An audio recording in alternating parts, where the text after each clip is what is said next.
think they can sense that it's getting close. I mean, the kids are just getting a little bit more energetic, I guess, as it gets closer to Saturday. You know, with all the high-tech stuff going on in churches nowadays, I thought, okay, today we're going to do something high-tech. Today, just for you, I'm going to offer this sermon in 3D. Okay, so you can go home and say you saw your sermon in 3D. Just today, though.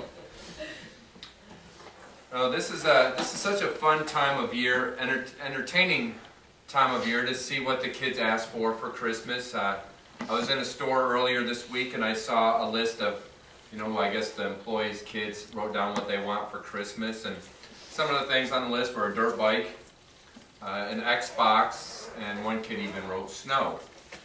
I think that one came just a little bit early, and it might actually still stay around for Christmas Day. That would be nice.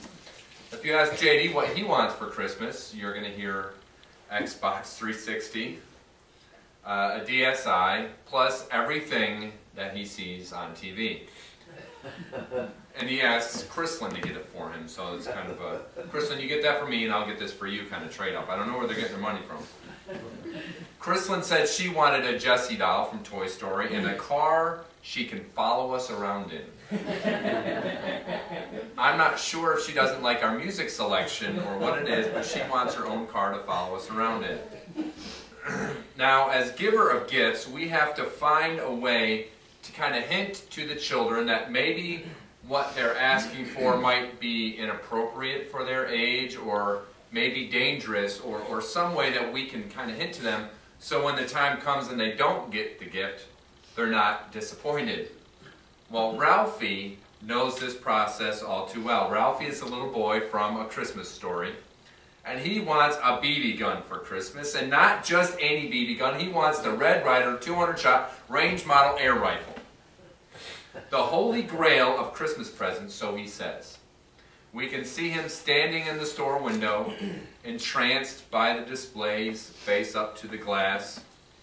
He knows he wants that. He knows he can just see himself fighting off the bad guys and, saving the world with his BB gun. See, she's starting to act up too. But now he needs to ask for it, and he's a little skeptical about this, because asking for it is a little bit harder than it sounds.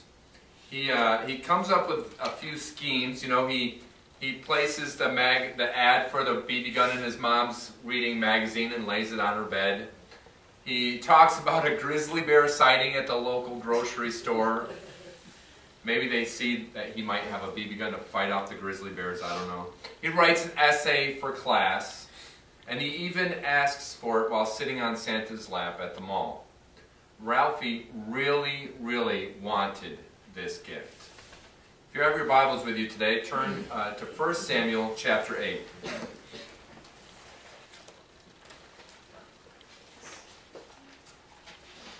I'm going to start off with reading verses 1 through 5.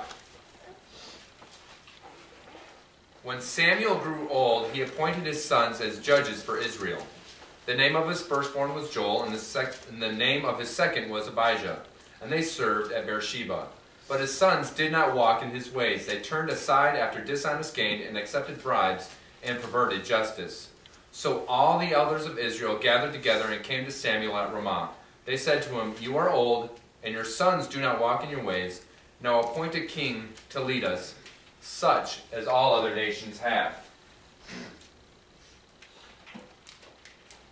The elders saw what they wanted, and they came up with their list of reasons why they should get a king. Just like Ralphie came up with reasons why he should have a BB gun, the Israelite elders came up with reasons. First reason was Samuel was old. This was undeniable. First of all, he can't use all that facial cream to hide how old he is. He was probably getting around a little bit slower than he used to, and they believed maybe his old age made him soft or weak, and he was not able to do his job.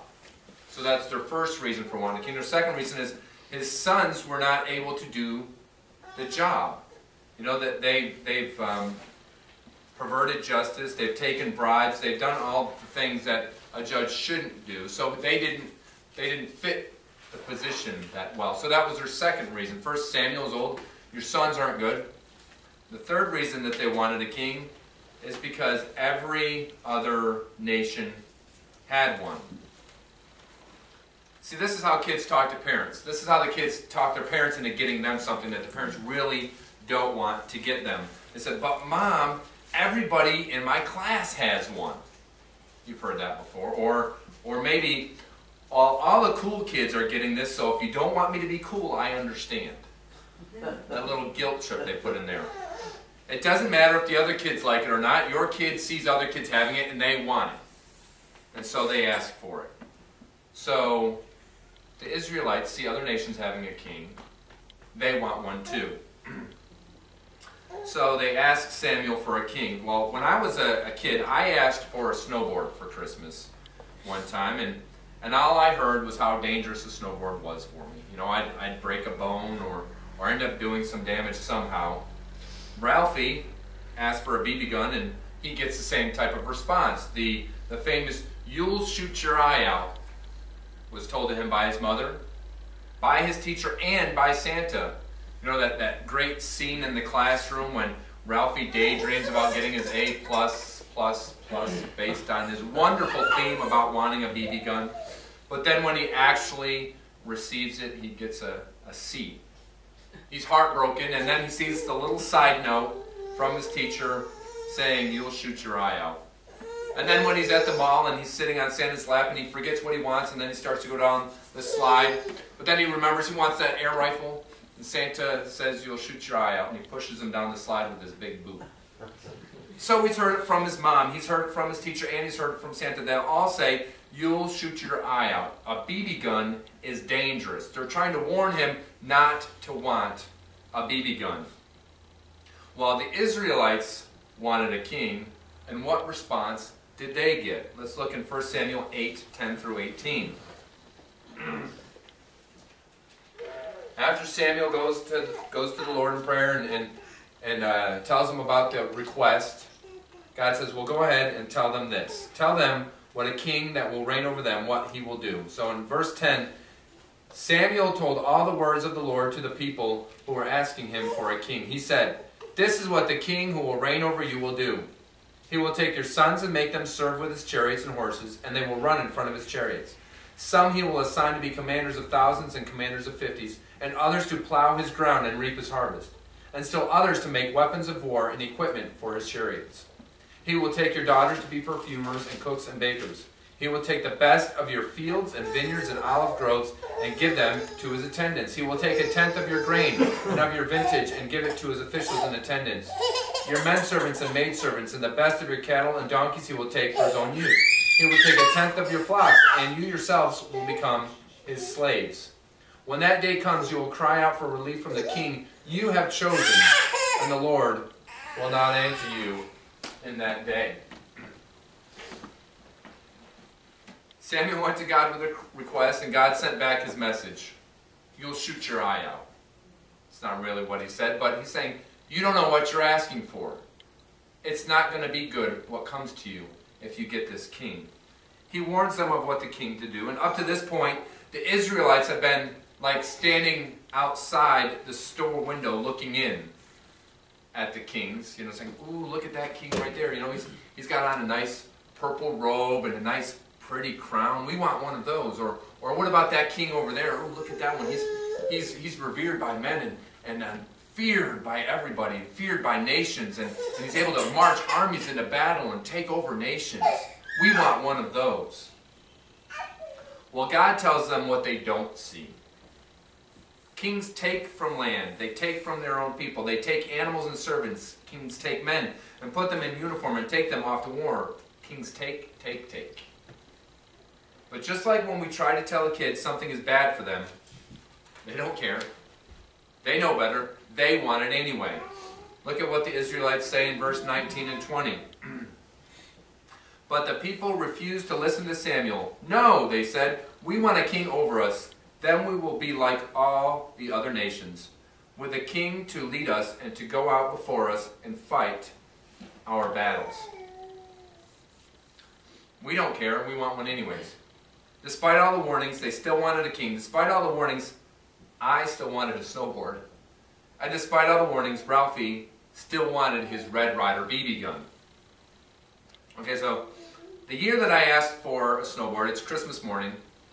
I'd run downstairs, great anticipation, running downstairs thinking, okay, I've asked enough times for the snowboard. I've probably circled it 100 times in the JCPenney catalog. I knew what snowboard I wanted, and I ran downstairs, and I knew I was going to be able to tell right away whether I got one or not. Because you can't hide a snowboard underneath a Christmas tree. It's going to be obvious, and I wasn't going down just looking at the pretty decorations. I was looking for a big box.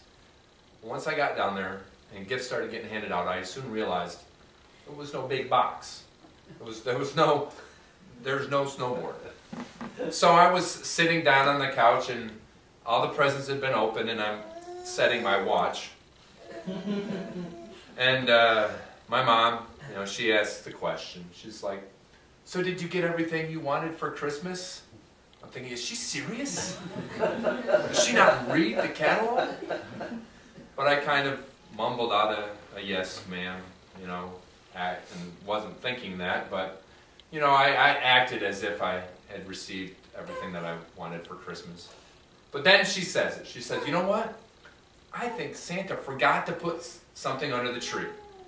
I think he left it in Grandma's room." So she goes into my grandma's room, which is right there next to the living room, and brings out the snowboard-sized box. Despite all her warnings about how bad it was going to be for me, how dangerous it was going to be for me, she got me a snowboard. The same thing happened to Ralphie Christmas morning. He goes downstairs, and you can see him going underneath the tree, looking, and he opens up all his presents, comes downstairs in a bunny suit. All the funny things that Ralphie got for Christmas. And at the end, once again, he's sitting on the couch all disappointed. And his dad says, look behind the desk. And he goes over and he pulls out the BB gun sized box. Despite all the warnings, his parents, well actually I think it was more of his dad than his mom, still got him the BB gun. And despite all the warnings, what did God do for the Israelites? Let's look in verse 21.